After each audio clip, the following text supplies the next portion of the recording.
믿음의 5단계의 두 번째 특징인 무수한 기도를 쌓아서 표적과 기사가 나타난다는 두 번째 특징에 대해서 설명을 드리도록 하겠습니다.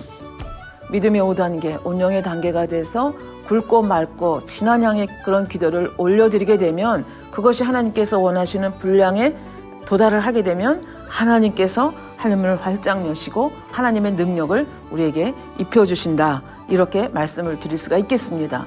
그러면 하나님의 능력을 입혀준다는 것이 구체적으로 무엇을 말하는가? 마가복음 16장 17, 18절을 기준으로 해서 중심으로 해서 여러분께 설명을 드리도록 하겠습니다. 이 5가지 능력에 대해서 영적인 의미가 있습니다. 제일 첫 번째가 곧 저희가 내 이름으로 귀신을 쫓아낸다. 귀신을 쫓아내는 능력에 대해서 말씀을 하고 계십니다. 믿음의 5단계에 있는 온영에 능력받은 사람이 오면 모든 귀신 들린 사람들에게서 귀신이 다 나가느냐. 근데 여러분들 보면 그렇지 않은 경우도 여러분들 보게 됩니다. 여기에는 예외가 있다는 것을 우리가 인정을 해야 되겠습니다. 제일 첫 번째, 그러니까 믿음의 5단계에 능력받은 사람이 와서 기도를 해줘도 그 귀신이 나가지 않는 경우가 있습니다. 한 2가지로 설명을 할 수가 있겠는데요. 첫 번째 경우는 본인이나 가족이나 조상들이 심히 우상을 섬기거나 많은 악을 쌓았는데 아직도 진리를 모르고 믿음이 없는 경우, 이런 경우는 너무 말하자면 악의 강도가 너무 세기 때문에 귀신들이 착 달라붙어서 이 공의가 안 맞는 거예요. 그냥 믿음의 그 5단계에 있는 사람, 능력 있는 사람이 와서 기도 한번 해서 나갈 수 있는 그런 성질이 아니라는 그런 얘기가 되겠습니다. 그러니까 이렇게 해서 귀신이 안 나가는 경우도 있고, 뭐 귀신 들렸다고까지는 얘기할 수 없지만 이게 악한 원수마귀 사단이 작용을 해서 하나님의 진리의 말씀을 듣지 못하도록 방해하는 경우도 있습니다. 예를 들면 교회에 나오기는 나왔는데 찬송할 때까지는 찬송 신나게 잘하다가 단에서 말씀만 나오게 되면 조는 사람이 있습니다. 아마 여러분들도 자세히 보시면 근데 어쩌다가 피곤해서 한번 조는 게 아니라 습관적으로 좁니다. 왜 그러냐 하면 졸게 한다는 것은 말씀을 듣지 못하도록 해방하는 거거든요. 그러니까 이 귀신이 쉬었다는 것까지는 아니지만 이 어둠의 세력들이 작용을 하는 거죠. 그래서 졸음이나 잡념, 그다음에 의심, 저게 사실일까? 그리고 잡념, 다른 생각하게 만들어서 말씀을 듣지 못하게 하는 경우죠. 그러니까 말씀을 듣지 못하니까 결과적으로 귀신이 나갈 수도 없고 해방받는 것에서 헤어나올 수가 없는 거죠. 그러니까 이제 이런 영계의 법칙을 알면 어떻게 해야 돼요? 어떻게든지 말씀을 들으려고 하고 그 다음에 이제 내가 어떤 케이스에 속하는지를 알아서 이런 케이스는 그냥 단순히 한번 기도해서 되는 게 아니라 더 많은 공의를 쌓아야 되는 케이스라고 볼 수가 있겠습니다. 그래서 이런 케이스에는 어떻게 해야 되는가? 막힌 담이 보통 높은 게 아니잖아요. 그러니까 이 막힌 담을 먼저 헐어야 귀신이 이제 나갈 수 있다는 그런 얘기가 되겠습니다. 그런데 문제는 이제 귀신이 들린 사람은 이 말씀을 잘 들을 수 없다는 것이 문제입니다. 그러니까 잠깐 제정신이 들었을 때 어떻게 해야 돼요? 말씀을 전해서 그 말씀이 그 사람 속에 들어갈 수 있도록 해줘야 되고, 그러나 그런 케이스가 별로 없다. 그런 경우에는 어떻게 해요? 가족이 사랑으로 도와줘야 된다는 거죠. 같이 금식도 해주고 기도도 하면서 이 귀신 들린 영혼을 위해서 이제 어찌하든지 말씀이 들어갈 수 있도록 그렇게 도와줘야 된다는 것을 말씀을 드리겠습니다. 그래서 이렇게 조상이 너무 우상 숭배를 심하게 했거나 악을 너무 많이 쌓았을 경우, 아니면 본인이 그런 경우에는 이제 이 믿음의 5단계 능력을 받은 사람이 와도 귀신이 안 나가는 케이스가, 이런 케이스가 있고, 두 번째 안 나가는 케이스는 하나님을 너무나 서운케 한 케이스입니다. 하나님을 너무나 서운케 한 케이스, 그래서 귀신이 들어간 케이스에는 이게 믿음의 5단계에 있는 사람, 능력 있는 사람이 가서 기도를 해줘도 안 나간다는 얘기죠. 그러면 하나님을 서운케 해서 이 귀신이 나가지 않는 케이스는 어떤 케이스인가? 우리가 요한 1서 5장 16절에 보면 우리가 죄를 짓고 살아도 이렇게 회개하면 돌이킬 수 있는 죄가 있고, 어떤 죄는 회개할 수가 없는, 그러니까 회개의 영이, 그러니까 결국은 우리가 회개하면 예수님의 그 보혈이 우리의 그 죄를 씻어서 깨끗하게 하는 거거든요. 그런데 회개의 영 자체가 임하지 않으면 회개가 안 됐기 때문에 예수님의 보혈이 역사를 할 수가 없는 거죠. 그런데 요한일서 5장 16절에 보면 사망에 이르는 죄와 사망에 이르지 않는 죄에 대해서 얘기를 합니다. 그래서 그 16절에 보면 누구든지 형제가 사망에 이르지 아니한 죄 범하는 것을 보거든 구하라. 그러면 사망에 이르지 아니하는 범죄자들을 위하여 저에게 생명을 주시리라. 이렇게 얘기합니다. 그런데 또 한 케이스가 어떤 케이스가 있는가 하면 사망에 이르는 죄가 있으니 이에 대하여 나는 구하라 하지 않노라. 왜 구해도 회개의 영이 오지 않기 때문에 그렇습니다. 근데 우리는 사실 저도 이 만민재단에 들어와서 이 말씀을 듣기까지는 이 말씀이 성경에 있는지조차도 몰랐습니다. 그냥 회개하면 다 예수님의 보혈이 나를 깨끗하게 해준다. 그러니까 예수님의 회개의 영이 오지 않는 그런 죄가 있다는 것 자체를 몰랐죠. 그러니까 이 회개 하나님을 서운케 하는 케이스. 그러니까 이게 내가 이렇게 엄청난 범죄를 하고도 이것이 범죄인 줄을 모른다면 우리가 얼마나 손해를 봅니까? 그러니까 결국 구원과도 관계가 있기 때문에 하나님의 말씀을 정확하게 아는 것은 굉장히 중요하다고 생각합니다. 그러면 사망에 이르는 죄는 도대체 어떤 죄가 있느냐? 크게 말하면 여기서 뭐 자세히 말씀드릴 수는 없겠지만 크게 세 가지로 나눌 수가 있습니다. 하나는 성령 해박, 거역, 모독입니다. 그러니까 요즘의 경우로 말씀을 드리면 하나님의 역사가 크게 나타나서 질병이 치료가 된다든지 여러 가지 표적과 기사가 나타나는데 그거를 시기하고 질투하는 마음으로 저건 잘못된 거야. 저건 이단이야. 이렇게 하게 되면 이것이 뭐에 해당되는가 하면 성령, 해방, 거역, 모독에 해당이 되죠. 근데 사람들은 이거를 별로 크게 생각하지 아니하고 심상하게 생각하는데 사실은 이거는 구원과도 관계가 있는 굉장히 큰 사망에 이르는 죄라는 것을 우리가 염두에 둘 필요가 있겠습니다. 두 번째 경우는 진리를 알면서도 고의적으로 똑같은 죄를 또 범하고 또 범하고 또 범하는 경우, 그런 경우에는 이제 사망에 이르는 죄가 되는 겁니다. 그래서 성경에 보면 돼지를 깨끗이 씻어놨는데 다시 또 가서 뒹군다. 또 개가 토하고 또 자기가 토한 걸 가서 도로 먹는다. 이런 개념으로 설명을 하고 있습니다. 그러니까 알면서도 이게 하나님께서 너무나 싫어하는 죄라는 걸 압니다. 예를 들면 육체 일을 범하는 거. 그러니까 하나님께서 원하시는 부부 간의 관계가 아니라 이 하나님께서 원하시는 그 범위를 넘어서 나가서 영적으로도 그렇고 육적으로도 이 이성을 만나고 하나님 앞에 범죄하는 거. 이거 하나님이 너무나 싫어하는 거죠. 영적으로도 싫어하고 육적으로도 싫어하십니다. 싫어하시는 것을 뻔히 알면서도 자기 아내와 아닌 여자와 관계를 한다든지 아니면 뭐 동성애 이런 게 다 하나님께서 너무너무 싫어하는 거거든요. 그게 하나님의 뜻에 반한다는 걸 알면서도 짐짓, 고의적으로 계속 범죄해 갔을 때 하나님께서 외면하신다는 얘기죠. 하나님께서 외면하시면 나중에 돌이키려고 아무리 해도 회개의 영이 오지 않기 때문에 결국은 사망으로 갈 수밖에 없다는. 그러니까 이런 사람이 귀신이 들렸을 경우에는 아무리 귀신을 쫓아내도 이건 하나님과의 관계이기 때문에 이거는 안 된다. 그런 얘기가 되겠습니다. 또 세 번째 경우는 하나님의 말씀과 능력을 체험하고도 다시 타락하여 현저히 주님을 못 박는 경우, 쉽게 얘기하면 가룟 유다와 같은 경우입니다. 예수님과 같이 사역하면서 예수님의 능력도 보았고 표적도 보았고 기사도 보았습니다. 그러나 그 마음속에 탐욕이 있었기 때문에 결국은 예수님을 은 30냥에 팔아버리고 많은 그런 모습을 볼 수가 있습니다. 근데 나중에 더 되어가는 것을 보면서 예수님께서 그렇게까지 되실 줄은 몰랐기 때문에 후회하죠. 양심의 가책을 받죠. 그래서 은 30냥을 도로 제사장들에게 갖다 주지만 제사장들이 받지 않지 않습니까? 그래서 갖다 던져버리고 결국은 너무 괴로운데 회개의 영은 오지 않으니까 결국은 자살로 자신의 삶을 끝내는 걸 볼 수 있습니다. 자살하면 이 구원하고는 거리가 이제 멀어지게 되는 거죠. 그래서 결국은 그러니까 이런 엄청난 하나님을 서운케 하는 이런 죄의 담들은 이게 회개의 영이 오지 않기 때문에 이런 경우 귀신에 들렸을 경우에는 아무리 능력자가 가서 기도해줘도 귀신이 안 나간다. 이런 거를 이제 이런 케이스가 아니라면 사실은 능력자가 가서 기도해주면 귀신이 나간다 하는 것을 우리가 알 수가 있습니다. 그러니까 무수한 기도를 통해서 믿음의 5단계에 들어간 사람이 능력을 받는데 그 중에 하나가 귀신을 쫓아낸다. 누구의 이름으로? 주님의 이름으로 귀신을 쫓아낼 수 있는 능력이다. 그렇게 말씀을 드릴 수가 있겠습니다.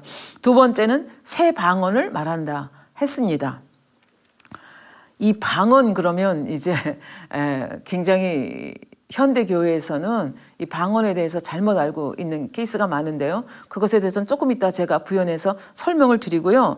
이 방언이라고 하는 것은 성령의 충만함 속에서 기도했을 때 위로부터 내려주시는 은사입니다. 그래서 이렇게 방언을 하게 되면, 예를 들어 제가 방언을 하게 되면 육적으로는 제가 무슨 기도를 하고 있는지 모릅니다. 그러나 원수마귀 사단도 내가 무슨 기도를 하는지 알지 못합니다. 그럼에도 불구하고 성령의 감동함을 입게 되면 방언의 은사가 임하게 되고, 이 방언의 은사가 임하게 되면 우리가 이제 방언을 하게 되는데, 이 방언은 통역의 은사를 받지 않으면 내가 무슨 기도를 하는지 알지 못하는 것이 방언의 기도라고 볼 수 있겠습니다. 근데 이 방언의 기도는 조금 이따 자세히 설명을 드리겠지만, 하나님께서 성도들에게 주시기를 원하는, 초신자라 할지라도 정말 간절히 구하면 주시는 은사거든요. 그러나 뭐 방언 통역의 은사라든지 예언의 은사 같은 것은 함부로 초신자에게 주시지는 않습니다. 하나님께서 아주 기쁘시게 여기는 그런 케이스가 아니면 주시지 않거든요. 왜? 방언의 은사가 가지고 있는 유익성이 있고, 그다음에 예언의 은사나 이 방언 통역의 은사는 잘못 사용하면 영적으로 해를 끼칠 수가 있기 때문에 아무에게나 주시는 은사가 아니다라는 얘기입니다. 그러나 방언의 은사는 가능하면 모든 사람이 다 받기를 원하고, 또 간절히 기도하면 하나님께서 주시는, 쉽게 받을 수 있는 그런 은사라고 볼 수 있겠습니다. 근데 여기는 뭐라고 말씀하는가 하면은 새 방언을 말한다, 그렇게 얘기를 하고 있습니다. 근데 여러분들이 이제 방언의 은사를 받아서 기도를 하다 보면 방언이 자꾸 바뀌는 걸 이제 여러분들도 느낄 수가 있겠는데요. 그러면 이제 새 방언이라고 하는 것이 이제 무엇인가에 대해서 설명을 드리도록 하겠습니다. 이런 방언의 기도를 충만하게 하다 보면 지금 말씀드린 대로 방언의 그 언어가 바뀌어 가는 걸 자기가 느끼게 되거든요. 이제 성령의 충만함 속에서 계속 기도를 해 가다 보면 방언 찬성이 나오고, 이 방언 찬성을 또 충만하게 하다 보면 나도 모르는 사이에 감동이 임하면서 덩실덩실 춤을 추게 되는 경우도 있다고 합니다. 그런데 이제 이런 경우는 이제 정말 깊이 들어가야 이제 경험할 수 있는 그런 경지라고 볼 수 있겠죠. 그래서 방언 찬송이 나오고 방언의 춤이 나와서 자기도 모르는 사이 나는 몸치예요, 나는 음치예요. 그건 문제가 안 되는 거죠. 성령께서 주시는 찬양이기 때문에 엄청나게 그 유창한 찬양과 몸치라 할지라도 자기도 모르게 아주 가볍게 춤을 추게 되는 그런 단계까지 오게 되고, 더 깊은 단계로 가게 되면 그때 나오는 방언이 있는데 이것이 능력의 방언이다, 그렇게 설명을 드릴 수가 있겠습니다. 새 방언은 이퀄 능력의 방언이다. 그럼 능력의 방언이라고 하는 것이 뭐냐 하는 것이 이제 문제가 되겠는데요. 이 능력의 방언이 나오게 되면 원수마귀 사단도 두려워 떨게 됩니다.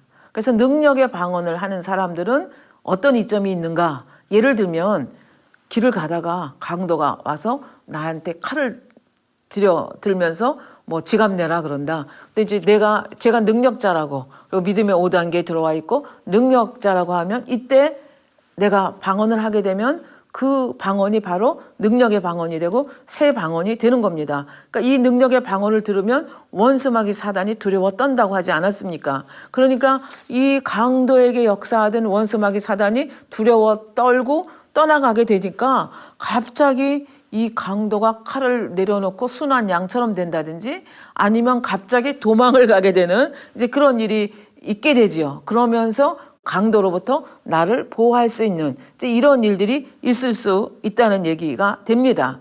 그러니까 이제 저도 이제 이런 걸 책에서 읽은 경험이 있거든요. 그러니까 이제 예를 들면 5단계에 와서 능력의 방언을 받아서, 하나님의 능력을 받아서 이렇게 되면 어떤 케이스든지 항상 이런 일이 벌어집니다. 그러나 예를 들어서 4단계에 와서, 아니면 또 그 은사 중에 능력의 은사가 있지 않습니까? 이런 분들이 어떤 그 긴박한 상황 속에서 방언을 하게 되면 강도가 왔다가 칼을 떨어뜨리는 경험이 그런 걸 경험한 것을 쓴 책을 제가 봤거든요. 바로 이제 이런 케이스라고 볼 수가 있겠습니다. 그러나 믿음의 5단계에 와서 무수한 기도를 쌓아서 능력을 받아서 이 새 방언을 말하게 되면 어쩌다가 이런 것이 아니라 항상 이런 것이 보장이 된다. 그러니까 영의 세계는 무한한 세계다라고 하는 것을 우리가 좀 인지할 필요가 있겠습니다. 지금 이제 방언의 은사에 대해서 나왔기 때문에 이제 많은 교회에서 이 방언의 은사에 대해서 오해하고 있는 경우가 많기 때문에 이왕 방언의 은사에 대한 얘기가 나왔기 때문에 잠깐 몇 가지 살펴보고 지나가려고 합니다. 아까도 말씀드렸지만 방언의 은사라고 하는 것은 성령 받은 사람이 충만하게 기도할 때 하나님께서 주시는 은사다. 그렇게 말씀을 드렸고 이 방언 기도는 사람마다 다릅니다. 어떤 사람은 중국말하고 어떤 사람은 일본말하고 어떤 사람은 영어말하고 어떤 사람은 알아듣지 못하는 언어로 이제 그 방언 기도를 받게 되는 경우가 많습니다. 우리 그 사도행전에도 보면 그 사도들이 모여서 120문도들이 모여서 불같이 기도할 때 성령이 임했다고 말씀하면서 그 자기들이 여러 나라 말로 방언하는, 그래서 각종 방언들이라고 얘기하거든요. 그래서 절기를 드리기 위해서 그 예루살렘에 온 사람들이 그 120문도가 나가서 전도를 하는데 희한한 게 자기 나라 말로 전도를 받는 거예요. 마게도니아 사람들은 마게도니아 말로, 저 에베소 사람들은 에베소 사람들의 말로. 그러니까 도대체 이게 어떻게 된 거냐? 이 사람들이 대낮부터 술 취했느냐? 그러니까 베드로가 탁 나서서 술 취한 게 아니라 성령이 임하신 거라고 하면서 이제 전도를 하는 그런 장면이 나타나는 걸 볼 수 있습니다.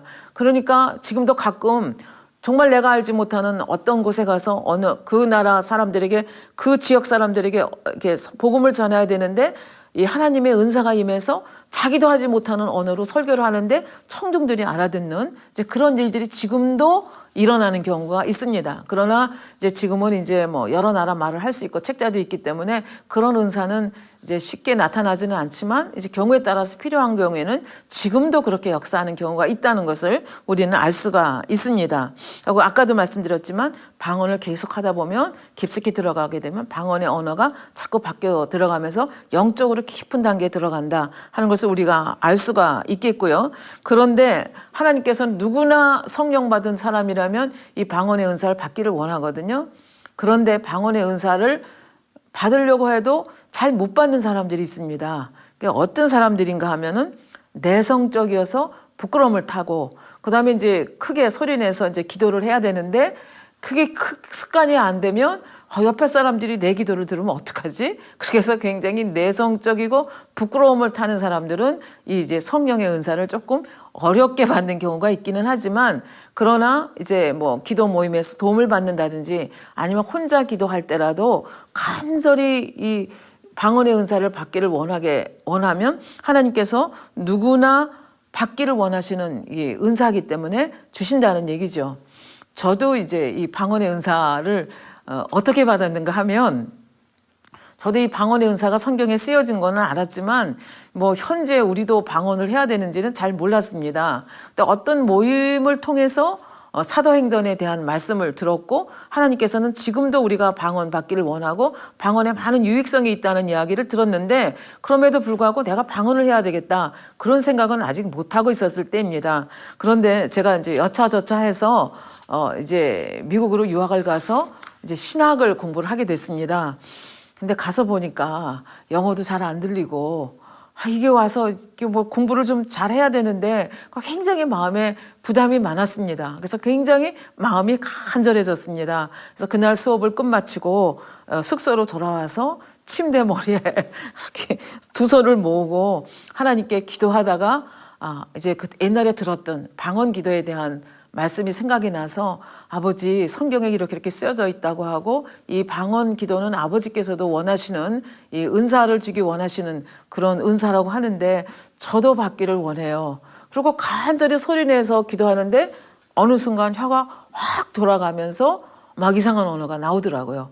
그러면서 내 마음속에 이게 방언의 은사구나. 그래서 저는 그렇게 해서 방언의 은사를 받았거든요. 그러니까 기도 모임에서 이게 그 능력자들의 기도 도움을 받아서 은사를 받는 경우도 있고, 저처럼 그런 모임은 아니지만 간절히 원하면 하나님께서 누구나 받기를 원하는 그런 은사이기 때문에 이렇게 받을 수가 있다는 얘기가 되겠습니다.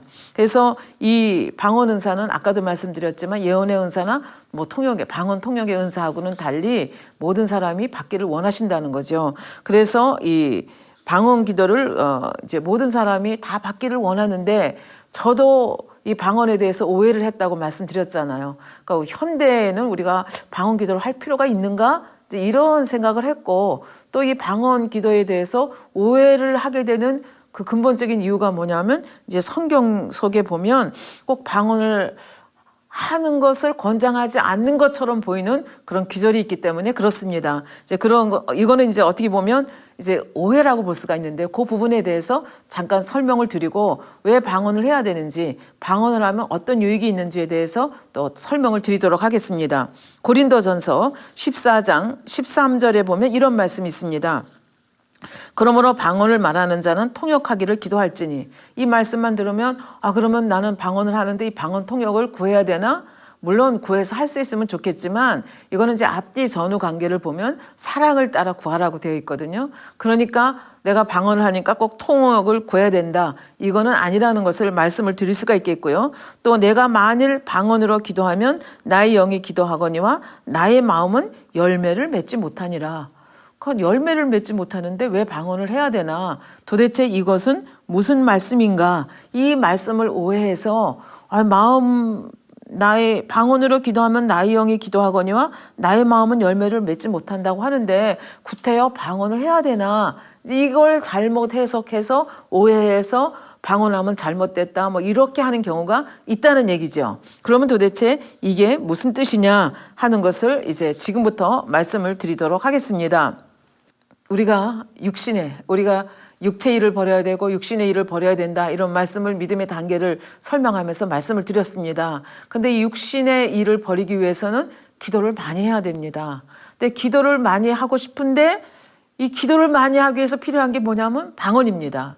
여러분들도 이제 이 방언이라고 하는 것은 우리의 기도를 도와서 영적 차원으로 들어갈 수 있도록 힘을 보호해 주는 것이 방언 기도거든요. 근데 기도를 여러분들이 실질적으로 해 가다 보면 이 영적인 차원으로 들어가야, 이 영적 힘 있는 기도를 해야 육신의 일들을 우리가 내 힘으로 버릴 수 있는 게 아니지 않습니까? 성령이 도와주셔야 버릴 수 있고 하나님의 은혜가 임해야 버릴 수 있는데, 이게 내 힘으로 버릴 수 있으면 기도할 이유가 뭐가 있겠습니까? 그러니까 안 되니까 하나님 앞에 기도를 하는데, 이게 기도하는 것 자체가 쉽지가 않은 거죠. 그래서 예를 들면 기도를 하려고 하는데 실컷 기도를 했는데 시계를 보니까 나는 기도 다 했는데 5분 내지 10분밖에 안 된 거예요. 근데 그 다음에 근데 기도를 뭐 많이 해야 된다고 하는데 어떻게 기도를 할 방법이 없는 거예요. 이때 필요한 것이 뭐냐면 방언 기도입니다. 그래서 이 방언 기도라고 하는 것은 내 안에 있는 영은 나의 모든 것을 다 알기 때문에 방언으로 기도하게 되면 내 안에 있는 문제를 하나님 앞에 아뢰는 거거든요. 예를 들면 내가 부족한 것이 무엇인지, 앞으로 닥칠 일이 무엇인지, 내세의 소망, 하나님의 뜻, 이런 거를 알기를 원해서 하나님 앞에 기도하는 것이 내 영이 기도하는 것, 그것이 바로 방언 기도라고 볼 수가 있겠습니다. 그러니까 나는 내 필요를 알지 못하지만 내 안에 있는 영은 내 필요를 알기 때문에 내가 필요한 것을 방언으로 하나님 앞에 영으로 기도하는 것이 방언 기도다, 이렇게 말씀을 드릴 수가 있겠습니다. 근데 이제 여기서 잘못하면 또 오해를 할 수가 있습니다. 나는 성령을 받았고 또 내 안에 있는 영이 방언 기도라고 하는 것이 내 안에 있는 영이 기도한다고 하고 영은 모든 것을 다 한다고 하니까, 그러면 나는 영이 살아있는 거니까 하나님의 뜻과 마음을 다 안다, 이렇게 생각하는 것은 엄청 잘못된 것이란 얘기죠. 우리가 지금까지 믿음의 분량에 대해서 말씀을 쭉 해왔습니다. 영이 100% 살아나야 되는데 믿음의 일당에서는 그냥 깨어난 거잖아. 눈 뜬 거잖아요. 그래서 영이 자라나야 됩니다. 그래서 이제 성령으로 기도해야 되고 이렇게 하기 때문에 영이 계속 자라나야 되는데, 자라나는 과정에 있는 사람이 내 영이 살아났으니까 나는 모든 걸 다 한다, 이렇게 하면 이거는 굉장히 교만하고 그렇지 않다는 얘기가 되겠습니다. 그래서 예를 들면 어린 나이가 우리 어머니 아버지 다 알아요. 그러죠. 어머니 보면 우리 엄마다 우리 아빠다 알지요. 근데 어린애가 안다는 그 개념하고 청년이 되어가지고 나는 우리 어머니 아버지를 안다 하는 개념은 다르죠. 우리 어머니 아버지의 모습만 아는 것이 아니라 우리 어머니 아버지는 어디서 태어났고 지금 연세가 어떻게 됐고 교육은 얼마나 많이 받으셨고 성품은 어떠셨고 어머니 아버지에 대해서 자세히 아는 거죠. 마찬가지라는 거죠. 내 영이 자라는 것만큼 어떻게 해요? 성령의 역사를 그만큼 더 받는 거죠. 그래서 내 영이 자라면 자랄수록 더 깊은 영의 기도를 아버지 앞에 올릴 수가 있다는 얘기가 됩니다. 그러니까 나는 방언하니까 난 모든 거 다 알아. 이게 이렇게 잘못 오해를 하면 이게 교회를 어렵게 하고 주위에 있는 사람들을 어렵게 하니까 방언하면 안 돼. 이렇게 이제 그 막는 일들이 벌어질 수 있다는 얘기죠. 그러니까 이제 이런 것들을 우리가 잘 알아야 되는 거죠. 그러니까 우리가 영의 사람이 돼서 믿음의 분량이 커지는 것만큼 성령의 음성을 정확하게 들을 수 있고 성령의 음성을 정확하게 들을 수 있는 만큼 어떻게 우리 내 속에 있는 영도 더 정확하게 하나님 앞에 아뢰 수가 있다는 얘기가 되겠습니다. 그래서 이거를 제대로 알지 못하면 이렇게 이제 실수를 할 수가 있다는 얘기가 되지요. 그래서 이제 우리 당회장님께서 이걸 이렇게 설명을 해주셨습니다. 예를 들면 우리가 학교에서 인수분해 공식 뭐 이런 걸 배우지 않습니까? 그럼 우리가 그 공식을 알면 공식이 이제 내 마음에 들어와 있습니다. 근데 그 공식을 가지고 문제를 풀려면은 선생님의 도움을 받는 거죠. 그래서 그 공식을 내가 알고 있을 때 선생님의 도움을 받아서 내가 문제를 하나하나 풀어갈 수가 있습니다. 그런데 내가 아직 인수분해를 배우지를 못했어요. 예를 들어서 제가 국민학교 4학년 학생이라고 가정을 해봅시다. 인수분해 공식을 모르는데 선생님이 와서 인수분해 공식을 가르쳐 줄 수가 없지 않습니까? 성령님이 선생님이라고 생각하시면 됩니다. 그러니까 내가 영으로 읽은 만큼 성령님이 그만큼 나를 고수준에서 도와주셔서 문제를 풀어갈 수 있게 해주신다. 이런 의미가 되겠습니다. 그래서 이제 그 방언을 말하는 사람들이 이제 이런 면에서 우리가 이제 나는 다 한다. 이렇게 교만해서는 안 되는 얘기고 그렇다고 하면 나의 마음은 열매를 맺히지 못한다. 그건 도대체 무슨 얘기냐. 요거를 잘못 해석하기 때문에 방언을 자꾸 막는 이제 이런 일이 있을 수 있다는 얘기죠. 그러면 방언 기도를 하면 왜 내 마음은 열매를 맺지 못하는가 하는 것에 대해서 우리가 정확하게 이해할 필요가 있습니다. 아까도 말씀드렸지만 방언의 기도라고 하는 것은 내가 방언으로 기도해도 뭘 기도하는지 모른다고 말씀드렸죠. 왜냐하면 내 안에 있는 영이 기도하는 거기 때문에. 근데 충만함 속에서 기도하면 대충 어떤 기도를 하고 있다는 것을 어렴풋이 느낄 수는 있지만 정확하게는 모릅니다. 그러고 이제 마음으로 기도한다는 건 뭐냐 하면 내 마음에 나는 지금 어떤 병을 앓고 있는데 이 병을 치료받았으면 좋겠다. 우리가 지금 식구가 이렇게 있는데 아파트를 좀 옮겼으면 좋겠다.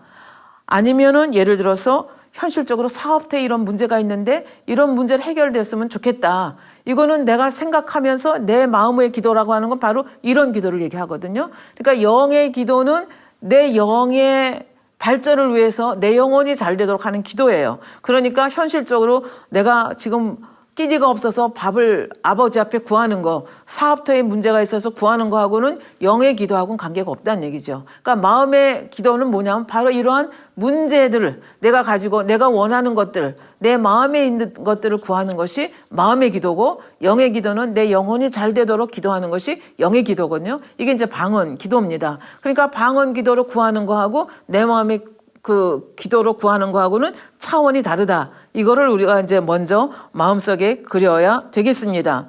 그래서 이제 그러니까 내 방언 기도를 하는 것은 사업터 문제를 해결해 주세요 하고 기도하는 것이 아니기 때문에 마음에 그 나의 마음은 열매를 맺지 못한다 하는 거하고 연결이 된다. 그런 말씀이겠습니다. 그러니까 근본적으로 얘기하면 내 방언 기도를 통해서 영혼이 잘 되도록 구하는 거하고 현실의 문제를 구하는 거하고는 차이가 있다. 그렇기 때문에 방언의 기도를 많이 한다고 해서 현실의 문제가 풀려지는 것은 아니다. 그 얘기입니다. 그럼에도 불구하고 그러나 길게 보면 결국은 영혼이 잘 되면 영혼이 잘 된 같이 내가 범사에 잘 되고 강건한다. 길게 보면 다 해당되는 문제지만 현실적으로 짧은 기간을 두고 보면 이게 그렇지 않기 때문에 나의 마음은 열매를 맺지 못한다. 이렇게 이제 설명을 하고 있다는 얘기가 되겠습니다.